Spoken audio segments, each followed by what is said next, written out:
Os santos da Santa Igreja Católica Apostólica Romana, de 18 a 24 de novembro, a semana então que passou. Nós vamos iniciando falando de segunda-feira, dia 18 de novembro, onde a Igreja lembrou a dedicação das basílicas de São Pedro e de São Paulo, no Vaticano.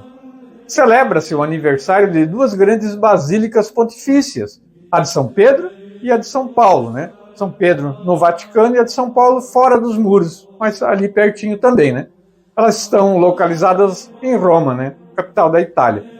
A dedicação da Basílica de São Pedro foi feita pelo Papa Silvestre, que governou a Igreja entre o ano de 314 e 335. A Basílica de São Paulo foi dedicada pelo Papa Cirício, cujo pontificado ocorreu em 384 e 399.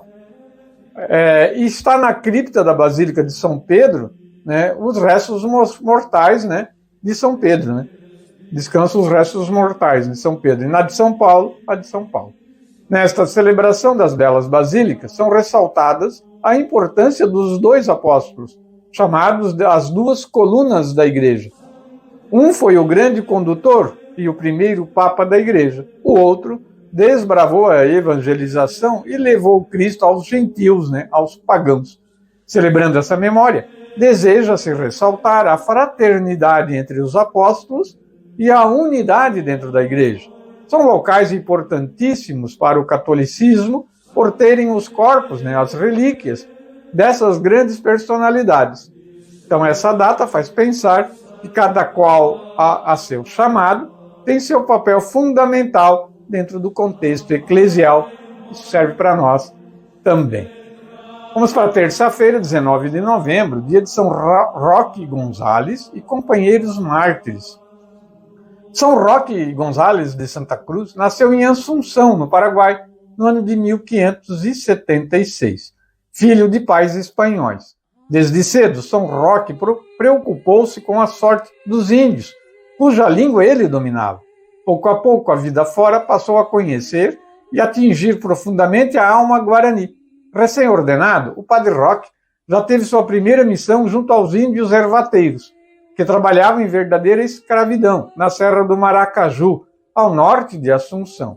Fez-se aí tudo para todos, mas regressou para Assunção por ordem superior e foi nomeado cura da catedral.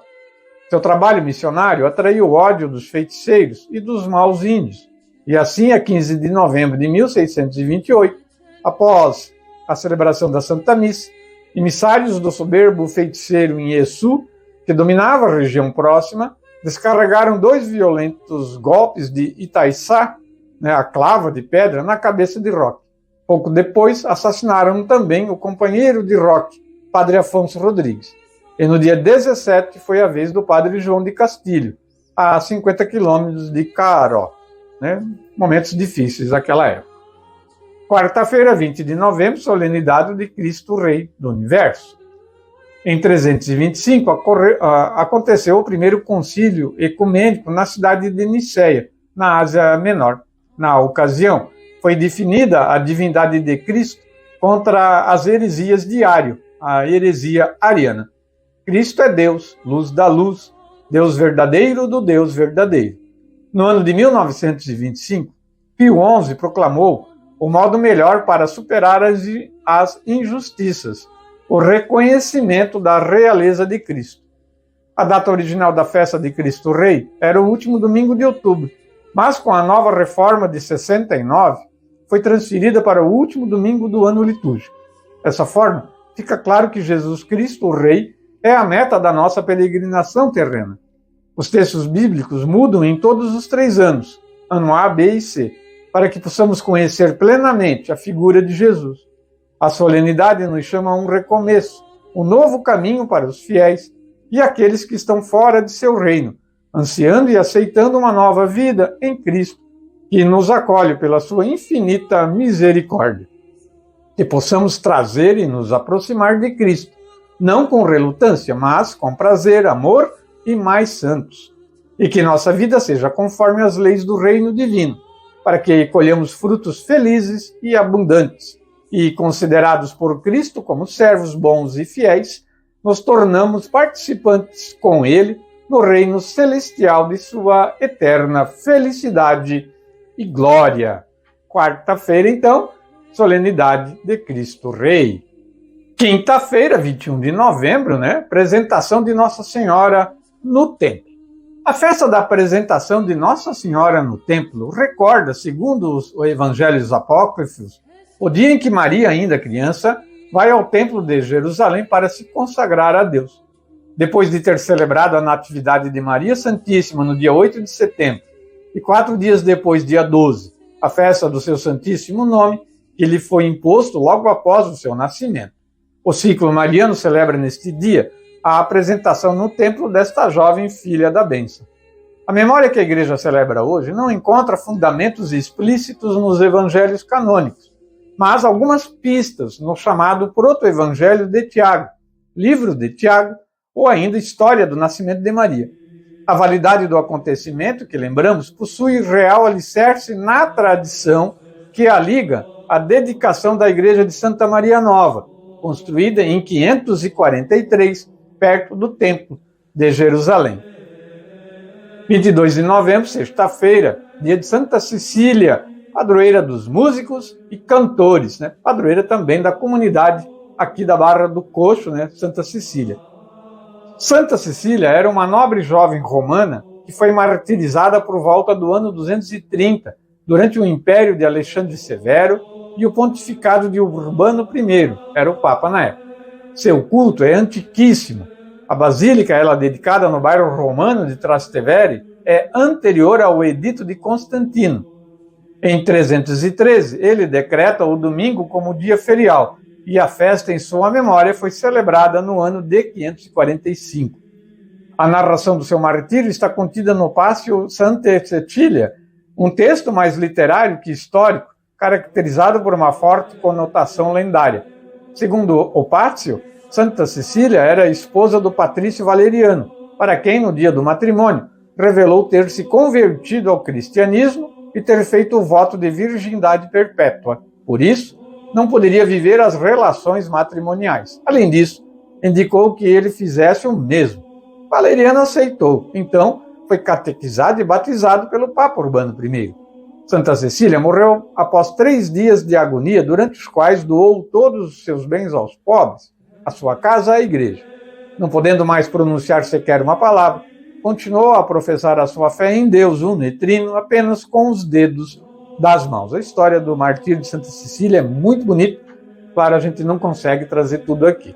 No sábado, 23 de novembro, é dia de São Clemente I, o 4º Papa da nossa igreja. São Clemente I é o 3º sucessor de São Pedro como bispo de Roma, depois de Lino e Anacleto. São Paulo o nomeia na carta aos Filipenses. Peço-vos que auxilieis também aqueles que, como Clemente e outros, comigo, labutaram pelo Evangelho, cujos nomes estão escritos no livro da vida. Com muito empenho, São Clemente regeu a Igreja de Roma nos anos de 88 até 97. São Clemente é conhecido na história da Igreja por uma carta que se sobressai em seu pontificado. Trata-se de um documento de primeira grandeza, fundamental a favor do primado universal do bispo de Roma, a Carta aos Coríntios. No texto escrito no ano de 96, Clemente lamenta as adversidades que aconteceram devido à perseguição dos imperadores Domiciano e Nero. Sua intervenção mostra que São Clemente, para além de bispo de Roma, sentia-se responsável e com autoridade sobre as outras igrejas. E saliente-se que nessa altura vivia ainda o apóstolo São João, e o que nos permite concluir que o primado não foi de modo algum uma ideia meramente nascida de circunstâncias favoráveis, mas uma convicção clara logo desde o início. Se assim não fosse, nunca São Clemente teria ousado meter-se onde, por hipótese, não era chamado. João, como apóstolo de Cristo, era sem dúvida uma figura venerável, mas era o bispo de Roma como sucessor de São Pedro que competia o governo da cristandade. Uma tradição que remonta ao fim do século IV afirma que São Clemente terminou sua vida como martírio. Seu nome ficou incluído no cânon romano da missa. E hoje, domingo, dia 24 de novembro, é Santo André Dũng-Lạc e companheiros mártires. Memória dos santos André Dũng-Lạc, presbítero, e companheiros mártires. Numa celebração comum, veneram-se os 117 missionários que sofreram martírio no Tonkin, Anã e Cochinchina, regiões da Ásia, do atual Vietnã. Entre eles, há 8 bispos, muitos presbíteros e um ingente número de fiéis de ambos os séculos e de todas as condições e idades. Esses abraçaram seu desterro, os cárceres, os tormentos, enfim, os mais cruéis suplícios por recusarem calcar a cruz e abjurar da fé católica. O cristianismo chegou ao Vietnã no início do século XVI, por obra do padre Alexandre Rhodes, jesuíta francês, considerado apóstolo da jovem igreja asiática, ainda dividida em 3 regiões, Tonkin, Anami e Cochinchina. Em 1645, ele foi expulso do país. Desde então, ao longo dos séculos, a situação dos cristãos lá tornou-se cada vez mais difícil, por causa de sucessivas ondas de perseguições que se alternavam com breves períodos de paz. De 1645 a 1886, os editais contra os católicos no Vietnã foram 53, causando a morte de 113 mil fiéis. Diante da firmeza da sua fé, a monarquia vietnamita determinou a sua dispersão e confisco dos bens. A igreja reuniu todos esses grupos distintos em um único, composto de 117 mártires, entre sacerdotes, religiosos e leigos, que foram canonizados por São João Paulo II no ano de 1990.